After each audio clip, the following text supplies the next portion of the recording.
Hola, hola, ¿qué tal? Buenas tardes, es la 1:36, bienvenidos a Matices. Este es el tercer programa de la semana que tenemos que adelantar el horario.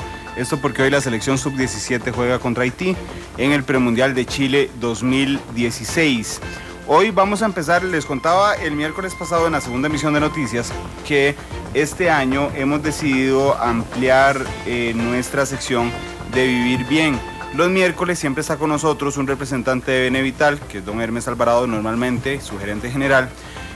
Abrimos la línea y ustedes hacen sus consultas, pero resulta que había tantas consultas los miércoles que no estábamos dando abasto con las consultas. Y entonces habilitamos los miércoles en la segunda emisión de Noticia Monumental y los jueves o los viernes en Matices, 15 minutos para que don Hermes Alvarado nos acompañe y le responda a ustedes. Entonces, hoy tenemos un tema de fondo, pero los primeros minutos del programa van a ser de Vivir Bien para responder consultas sobre su pensión, la pensión de sus papás, la pensión de sus hijos, los beneficiarios, si usted tiene dudas sobre su pensión. Pero antes quiero saludar a mis compañeros Alexander Rivera e Isel Martínez, que están aquí con nosotros. Alex, ¿qué tal? Buenas tardes. Hola Randall, buenas tardes. Mira esta sección del Benevital, cómo le preguntan a uno los familiares, los amigos, a veces un día fui a casa presidencial y el señor que está ahí, que nos ayuda a cuidar los carros, me preguntaba de lo de Benevital. Y entonces, bueno, estamos habilitando este otro espacio y la línea telefónica está abierta, es el 905-222-0000 para las consultas a don Hermes. Isel, ¿qué tal? Buenas tardes. Buenas tardes, compañeros, y buenas tardes a don Hermes, que ya está aquí en cabina, y sabemos, también eso es algo de responsabilidad social, porque la pirámide poblacional está invirtiendo, vamos más personas a viejos, y sin duda crear conciencia para generar una estabilidad en el sistema social, que finalmente es también a lo que ayuda estos programas de pensiones voluntarias. Bueno, pues aquí le dejamos claro todo eso. Bueno, y formalmente, antes de saludar a don Hermes, vamos a poner la presentación de Vivir Bien de Benevital para entonces venir con la entrevista. Un experto de Benevital nos acompañará todos los miércoles para responder sus dudas en temas de pensión. Benevital, su futuro en las mejores manos.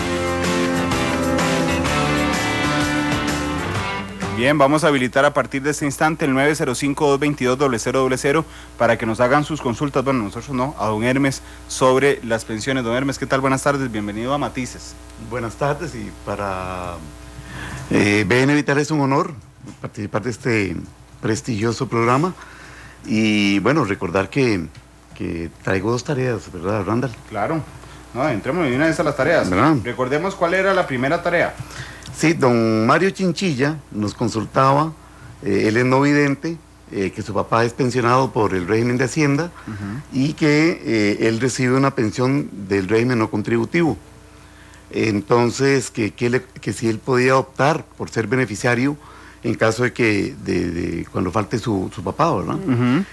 En este caso, a don Mario le indico que efectivamente él podría optar por ser beneficiario, pero debe valorar si renunciar al régimen no contributivo le conviene más que recibir como beneficiario el 30% de la pensión que gozaba el papá. Es el 30% de lo que recibiría en caso de que el papá falte. Así es, solo podría obtener el 30%, ¿verdad? Entonces, esa es la primera tarea. La segunda que traía es en relación con una consulta que nos hizo don Gerardo Arias, que él es pensionado, era profesor también del TEC, ¿verdad?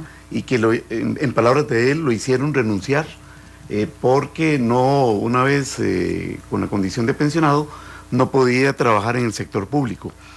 Le tengo que informar a don Gerardo Arias que lamentablemente es correcto lo que le indicaron en el tecnológico a él, en virtud de que el artículo 22 de la del reglamento de invalidez, vejez y muerte, establece que el pensionado por vejez podrá dedicarse a labores asalariadas en el sector privado o como trabajador independiente. No puede en el sector público. Ok, entonces ya perdió la otra, que era la del magisterio. Sí, en la que, según recuerdo, le faltaban pocas cuotas para consolidar su derecho. Claro, bueno. Y tenemos ya las llamadas, Randall, que ingresan. Tenemos ya las llamadas que ingresan al 905-222-0000 para hacerle las consultas a don Hermes Alvarado de Benevital. Carlos Pérez desde Carretera. Don Carlos, muy buenas tardes. Buenas tardes, amigos. Un placer saludarlos. Por ahí los escucho todos los días. Muchas gracias, el placer es nuestro, don Carlos. Aquí está don Hermes, dispuesto a escucharle. Ok, muy amable.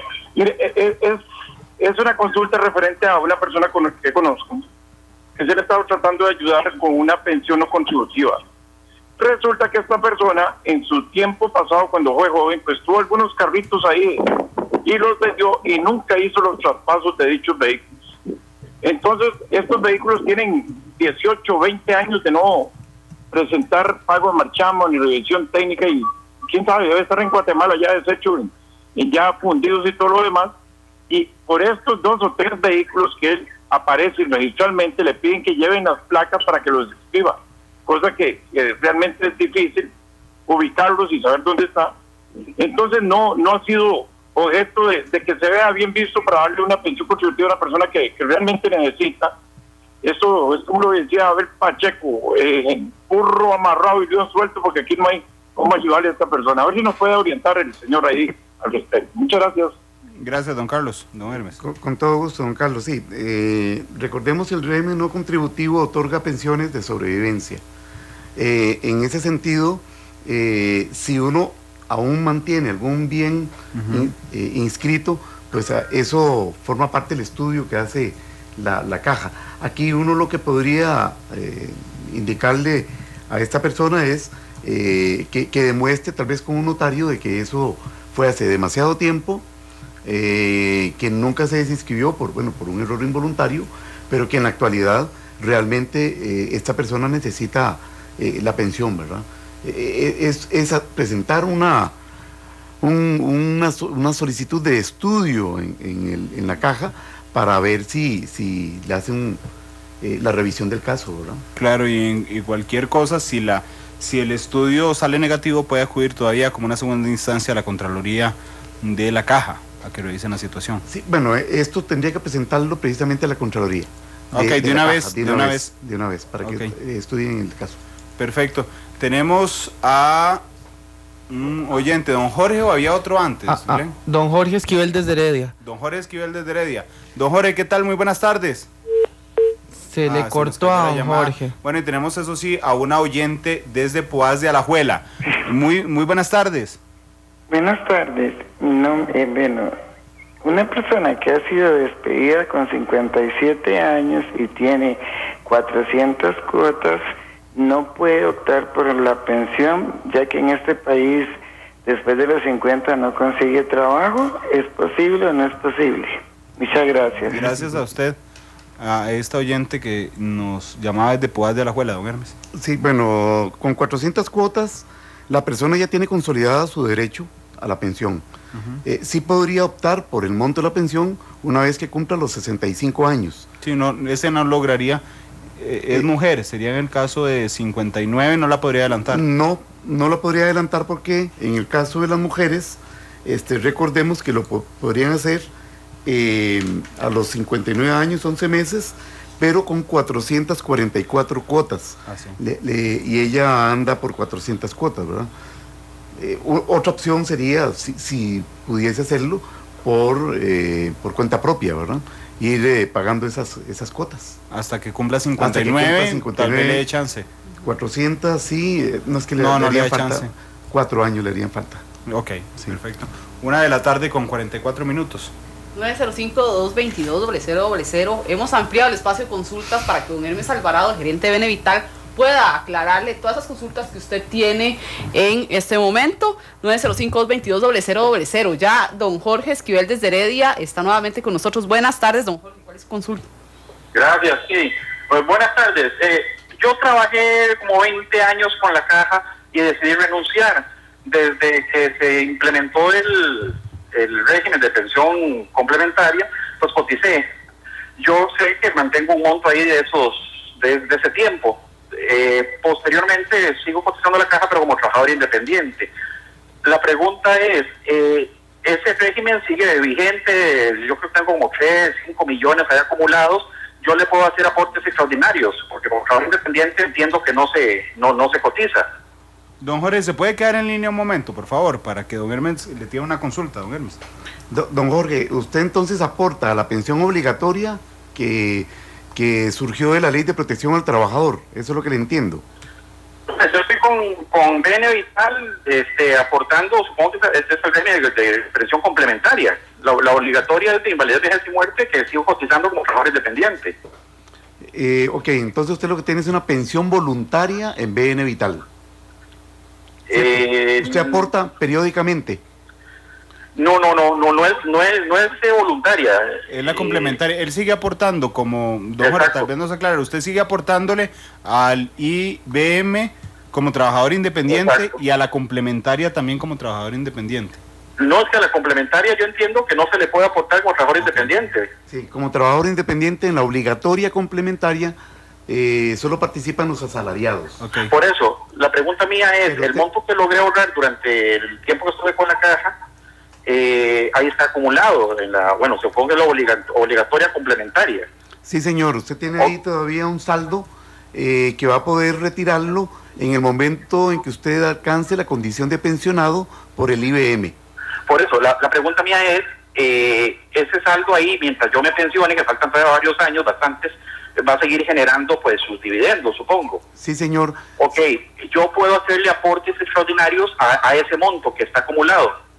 Sí, señor, usted puede realizar aportes extraordinarios, es correcto. ¿A la complementaria? A la obligatoria complementaria. Ok, a la de BN Vital puede irle haciendo aportes. Así es. Okay, esa es obligatoria complementaria. Sí, usted tiene un saldo ahí cuando usted fue asalariado. Exacto. ¿Verdad?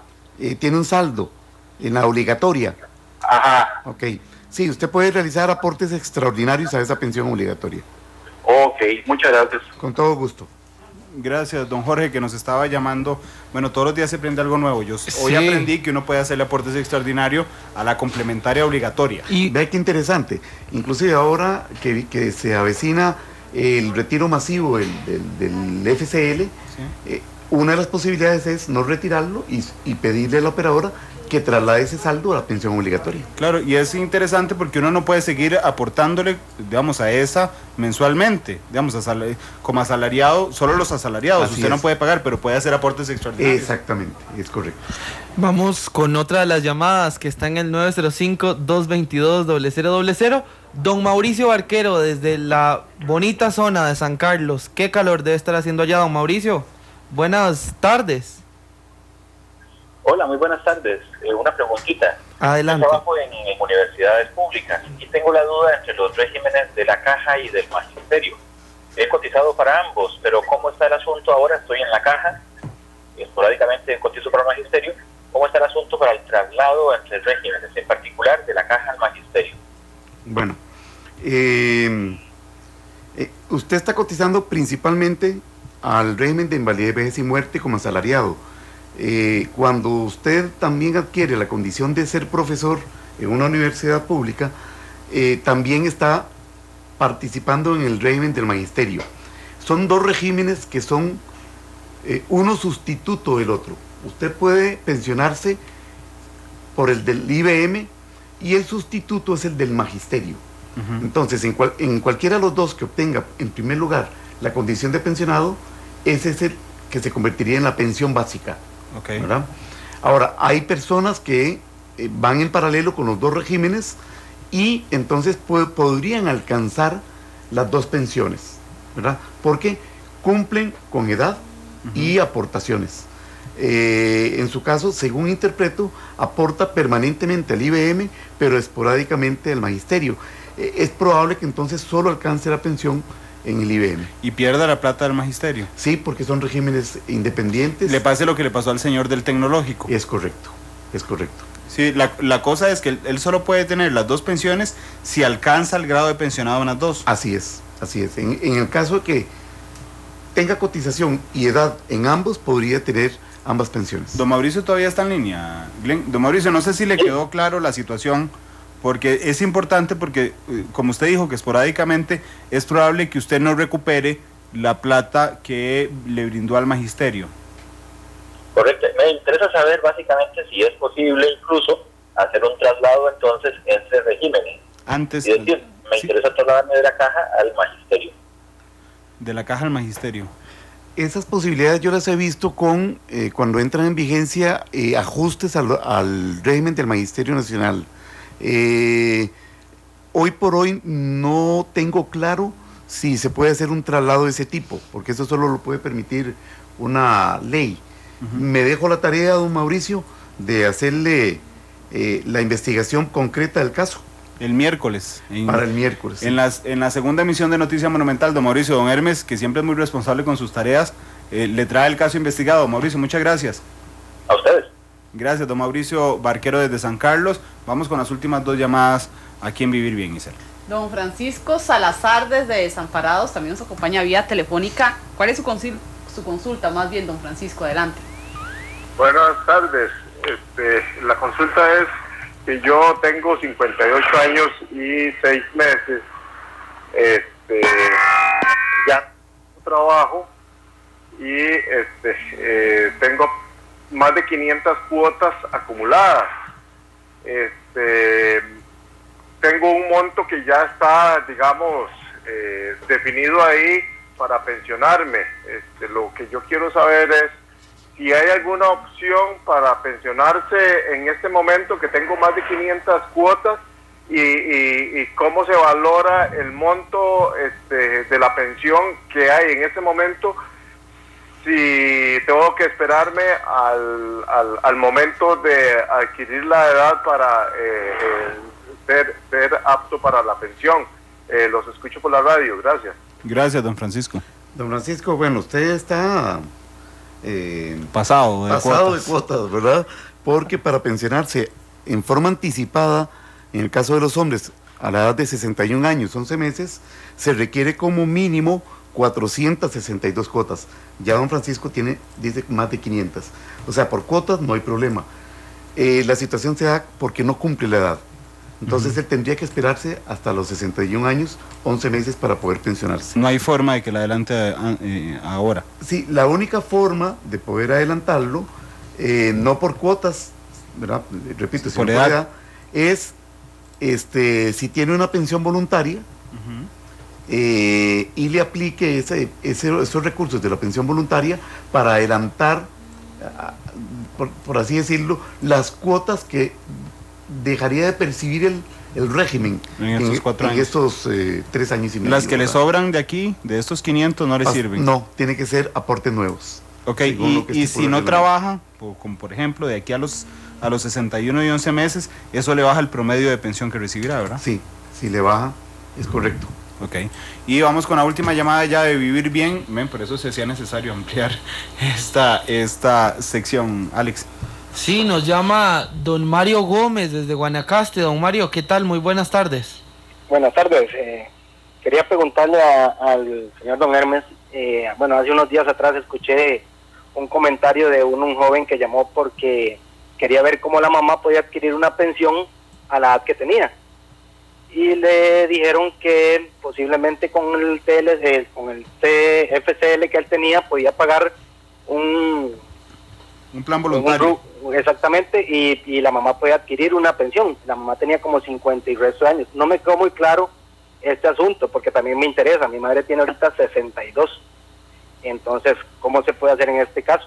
Gracias, don Mario. Yo le ruego que se quede en línea telefónica un momento, don Hermes. Sí, don Mario, efectivamente esto fue una consulta que nos hizo don Alonso Soto el miércoles anterior. El caso de él era que la mamá tiene 59 años, ama de casa, y si podía ser beneficiaria de él en el régimen de invalidez, vejez y muerte. Bueno, si hay dependencia económica, obviamente sí podría ser beneficiaria, ¿verdad? Pero hasta que fallece. Pero hasta que su hijo falte, ¿verdad?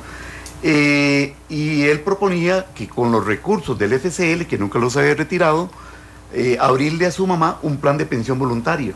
Efectivamente puede hacerlo de esa forma, con ese capital semilla, digamos, y hacer aportes periódicos para cuando la mamá tenga maduro el plan, que es 5 años y medio, hacer los retiros periódicos. ¿Que son cuántas cuotas? 66 cuotas mensuales. Si él establece, don Hermes, un pago mensual de 10,000 colones, por ejemplo, ¿verdad? Y paga esas cuotas de una vez, de un solo golpe, la mamá podrá tener una pensión mensual, pero muy baja, ¿verdad? Sí.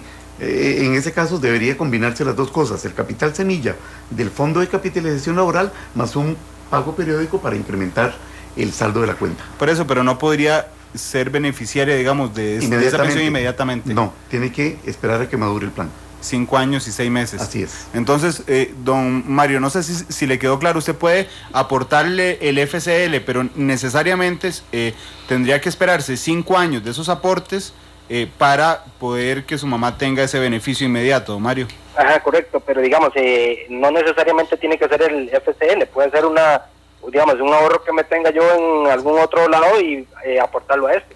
Es correcto. Usted nos contaba que había gente que vendía una casa o un lote y aportaba eso de una vez para la pensión de la mamá. Conozco el caso de un señor que vendió su pulpería. ¿Sí? Con ese capital abrió un plan de pensión voluntario. Se esperó 5 años. Se esperó 5 años y medio, hizo aportes mínimos de 5,000 y ese es actualmente su monto de pensión. Ok. Don Mario. Excelente. Gracias, don Mario. Muchas gracias, un placer. Feliz tarde. Con todo gusto. Don Hermes, muchas gracias. Estuvo hoy también, ya no se lleva una tarea, eso sí. Sí, pero es muy interesante que podamos seguir siendo útiles en esta materia de pensiones. Bien, don Hermes estará con nosotros el miércoles. ¿Será usted o un representante de Benevital que estará el miércoles con nosotros en Vivir Bien en la segunda emisión de Noticias? Dicen mis compañeros de trabajo que están perdiendo un gerente y ganando a un comunicador en materia de pensiones. Así que yo procuraré venir los miércoles también. Claro. Gracias, don Hermes. Terminamos así esta sección de Vivir Bien. Vamos a la pausa comercial. Regresamos. La entrevista de fondo es con el viceministro del MOP, Mauricio González. Hablaremos de la Ruta 32. Feliz tarde.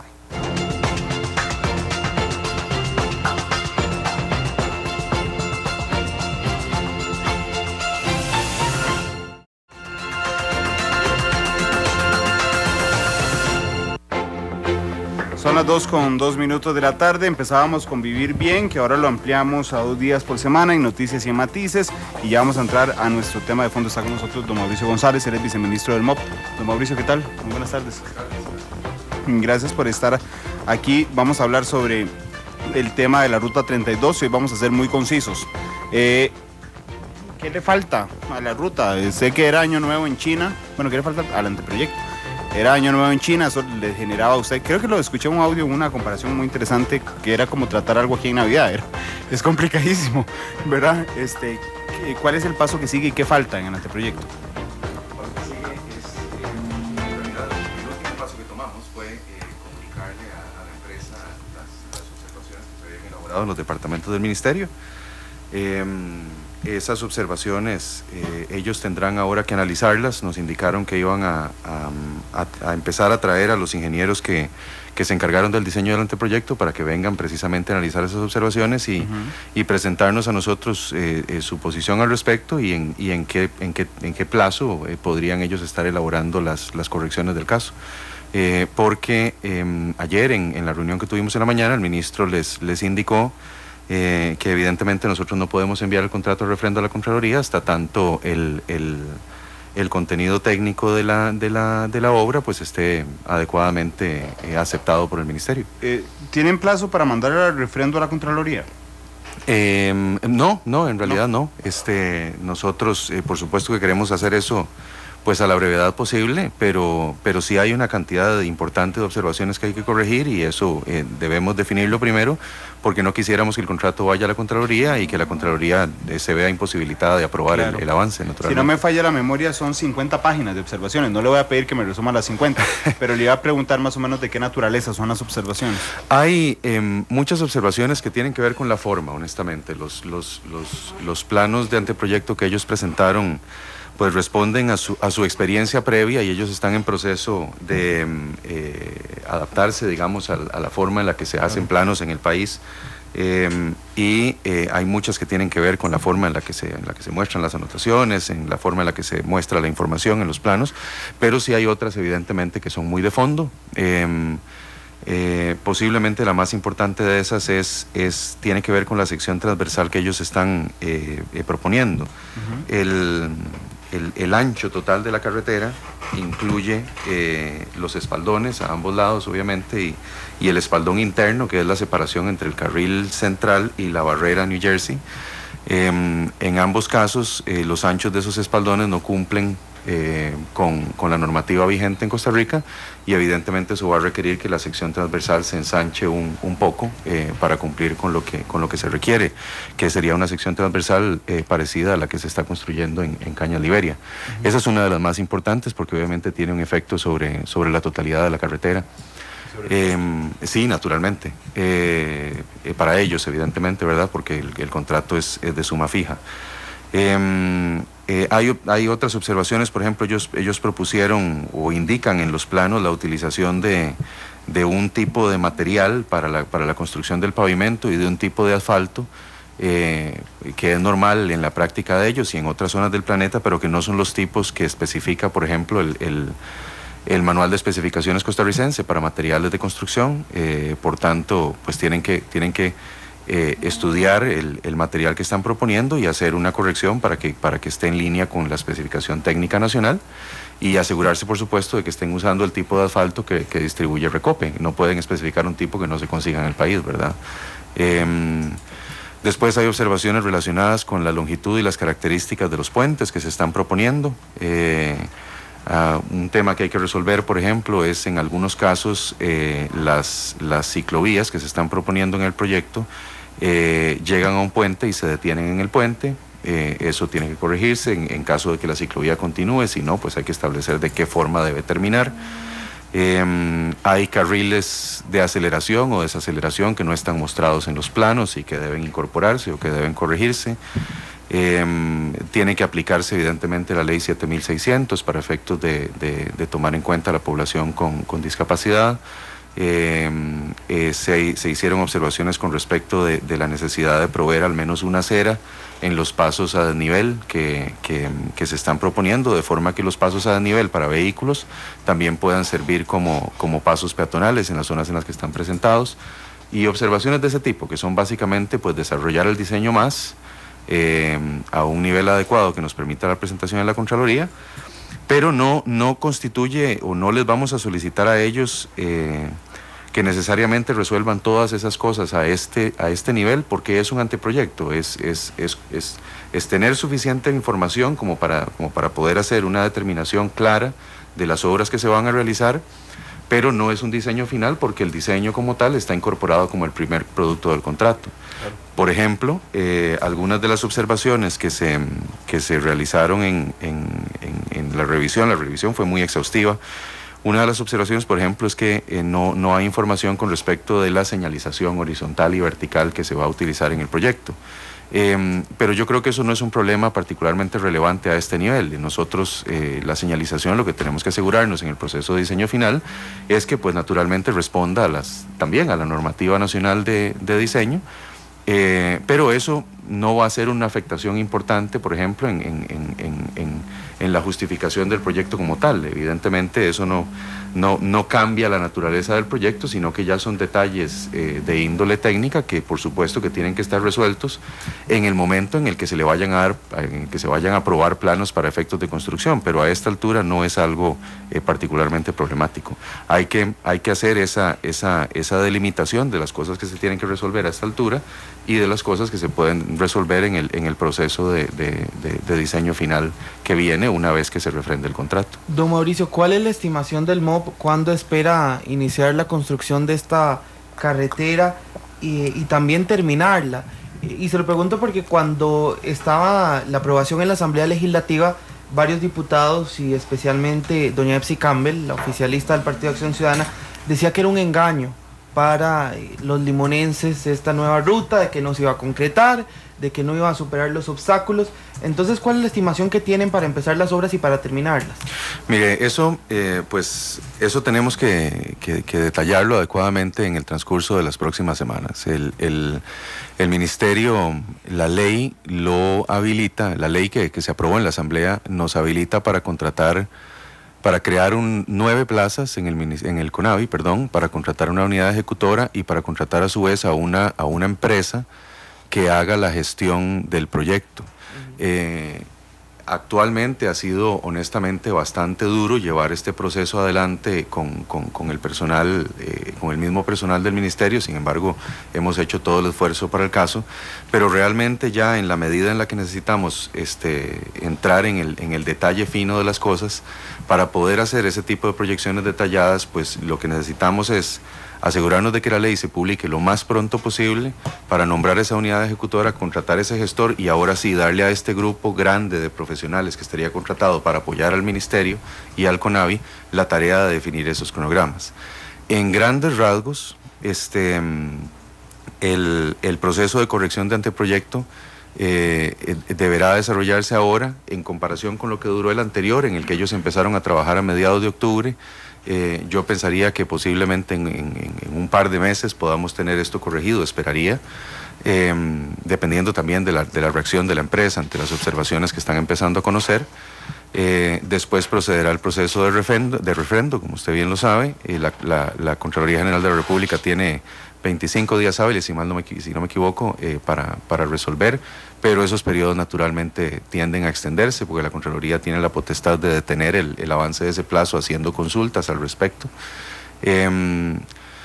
Y ya una vez que eso suceda, pues podremos empezar a ejecutar el proceso de diseño con el contratista. Evidentemente, con solo ver estos plazos de los que le estoy hablando, como lo he mencionado anteriormente, nosotros estaremos haciendo nuestros mayores esfuerzos para que el proceso de construcción inicie en el transcurso del próximo año, que es nuestra estimación en este momento. ¿En qué mes más o menos del próximo año? Es que honestamente prefiero no detallarlo más que eso, precisamente como le digo, por el tema de la unidad ejecutora y de que hay mucha tela que cortar todavía aquí para aclarar los plazos que van a suceder. Don Mauricio, ya se reunieron ustedes con CHEC posterior a que se aprobara este proyecto en la Asamblea Legislativa. ¿A qué acuerdos llegaron en esta última reunión? ¿O qué se habló? Bueno, en esta reunión el tema más importante fue ese, evidentemente, eso ocupó la mayor parte del tiempo, el aclararles a ellos la intención del ministerio de contar con toda la información necesaria antes de proceder con la Contraloría. También se resaltaron otros temas con respecto, en particular, por ejemplo, CHEC nos dijo que querían que nosotros les ayudáramos a facilitar un contacto en la Dirección General de Migración y Extranjería y también en el Ministerio de Trabajo con el propósito de ir aclarando los procesos de trámite migratorio y de visa que los trabajadores que ellos vayan a traer van a tener que llevar adelante. Se les habló en general de trámites estatales con respecto de temas como los temas de impuestos en el Ministerio de Hacienda, esos temas migratorios y se estableció la necesidad de empezar a establecer contactos entre la empresa y otras instituciones estatales que van a estar inmersas en el proceso de ejecución del contrato. También en general acerca de plazos futuros con respecto de la respuesta a las observaciones del anteproyecto, nos indicaron, como les decía, que la próxima semana estarían empezando a traer personal para hacer el análisis correspondiente y en términos generales de la forma en la que entraríamos a ejecutar el proceso de ahora en adelante. ¿Y los trabajadores que se van a encargar de estas obras van a ser chinos o en este caso sería empleando a personas costarricenses? Ambos. Ayer nos indicaron ellos, vamos a ver, la ley aprobada les requiere a ellos utilizar al menos un 50% de mano de obra costarricense. Ellos nos indicaron que sus estimaciones muy preliminares, evidentemente, es que ellos esperan utilizar aproximadamente una tercera parte de la mano de obra del proyecto traída de China, desde ingenieros hasta obreros, y que el resto ellos estarían esperando contratarlo a nivel nacional. Aparte de que también habría un nivel no solamente de contratación de personas físicas, sino también de subcontratación con empresas nacionales, naturalmente. ¿Y con empresas la misma proporción? Pues sí, ellos lo piensan en términos de la totalidad de trabajadores, pero algunos de ellos estarían participando más bien como empresas subcontratistas y otros contratados directamente por ellos como contratistas. Voy a robarle unos minutos, don Mauricio, para ir a una pausa comercial, hay 2 aviones dando vueltas en espera en el aeropuerto Juan Santamaría porque está cerrado en apariencia, hay una emergencia, porque hay una avioneta en el aire que aparentemente tiene problemas en el tren de aterrizaje en el aeropuerto Juan Santamaría. De hecho, tenemos el torre de control, ¿verdad? Ok, ahí estamos monitoreando la torre de control ante cualquier situación de emergencia que ocurra en el aeropuerto Juan Santamaría. Bueno, nos esperamos porque siguen dando vuelta los 2 aviones. Vamos a una pausa comercial. Si usted nos está viendo esta noche por Canal 2 y notó que nos veíamos un poquito más oscuros, tuvimos un problema de fluido eléctrico aquí en la cabina. Ya volvimos con todas las luces a la cabina monumental. 2:16, vamos a la pausa, regresamos.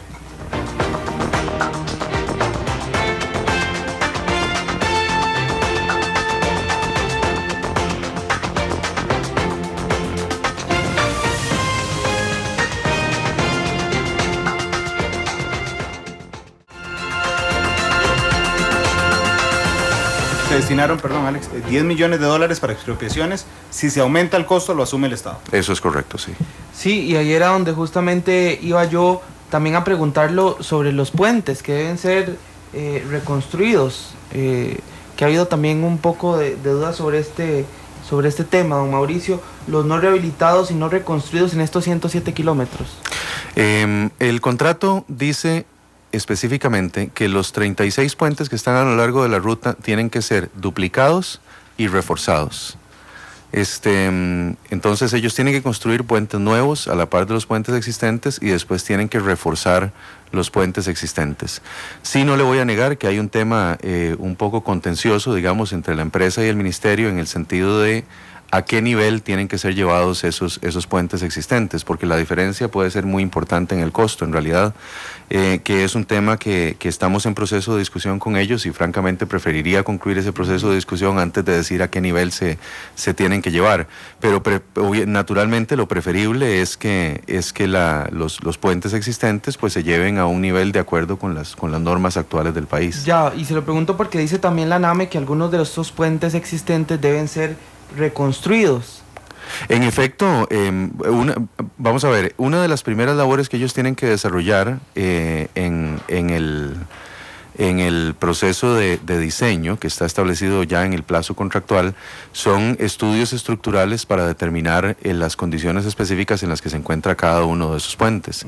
El ANAME ha hecho estudios en esos puentes previamente, así que es posible que esa información, no es posible, de hecho estoy muy consciente de que esa información en algunas de esas estructuras ya está disponible y en efecto, en caso de que se vayan a traer al nivel actual operativo de las normas técnicas, pues algunos de ellos podría ser que tengan que ser reemplazados por completo y no solamente reforzados o rehabilitados. Y ya por último, siempre con este tema, ¿sabe cuántos en total deben ser reconstruidos?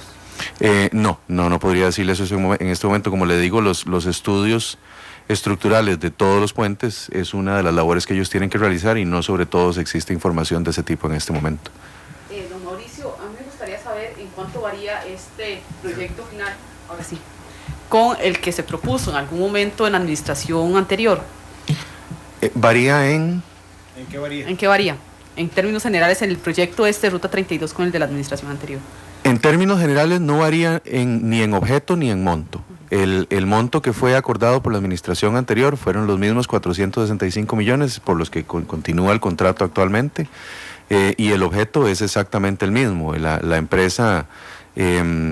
una de las cosas que pues se acordó en la administración anterior fue el alcance de las labores que la empresa tiene que realizar, el diseño y la construcción, así como una especificación verbal que está en un memorándum de entendimiento que dice las obras que se van a realizar son estas y estas, y eso no ha sido modificado. Aquí la labor nuestra es...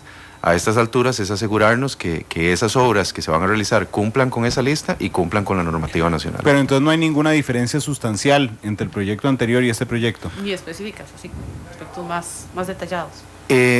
No hemos, vamos a ver, no hemos ni extendido la carretera, ni la hemos acortado, ni hemos cambiado las obras que tienen que realizar, ni les hemos puesto más, ni les hemos puesto menos. Pero el tema de cumplir la normativa sí es un tema que se puede volver bastante complejo y detallado, y ese es el tema que nos tiene en este momento. Le pregunté esto porque el presidente Solís dijo, no, es un proyecto absolutamente diferente. Que en algún momento incluso se armó un debate con doña Laura, incluso también en redes sociales. Vamos a ver. Lo que es diferente es la situación en la que estamos con respecto de la información de la que se dispone del proyecto. Pero el proyecto es igual. El proyecto es la misma ampliación a 4 carriles de la carretera, sí, correcto, en 107 kilómetros. Con las mismas condiciones, el mismo precio. Es correcto. ¿Hay alguna diferencia en los anteproyectos? Claro que sí. De hecho, esa es la diferencia fundamental. Sí, y es que yo recuerdo que así lo habían dicho también el presidente Solís. La diferencia reside, como le decía, en el tipo y la calidad de la información de la que disponemos en este momento. El anteproyecto que existía anteriormente, al que se le llamaba anteproyecto, eran 50 láminas que honestamente, si se las hubiéramos presentado a cualquier ente técnico, nos hubieran dicho, por amor a Dios, pónganse serios. Y ahora contamos con uno que no está completo, que requiere correcciones, como bien lo hemos dicho, pero que por lo menos sí permite visualizar adecuadamente a cualquier ente técnico a dónde están las obras que se van a realizar. Y una de esas cosas, por ejemplo, una de esas variables importantes es poder proporcionarle esa información a las instituciones que tienen que reubicar servicios públicos.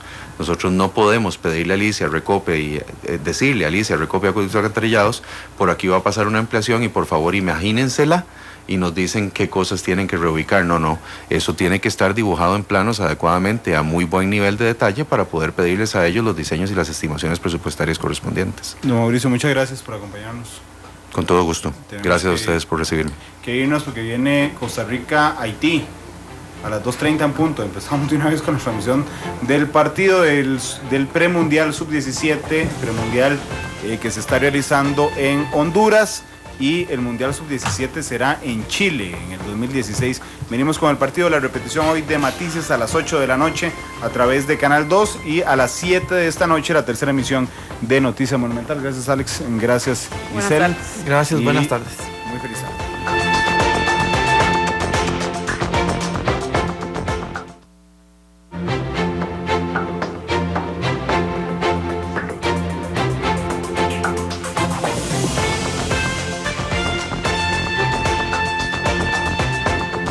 Vivimos en un mundo en constante cambio que usted merece entender, porque es imposible interpretar la realidad que vivimos sin conocer cada uno de sus colores. Porque muchos son los tonos de la actualidad.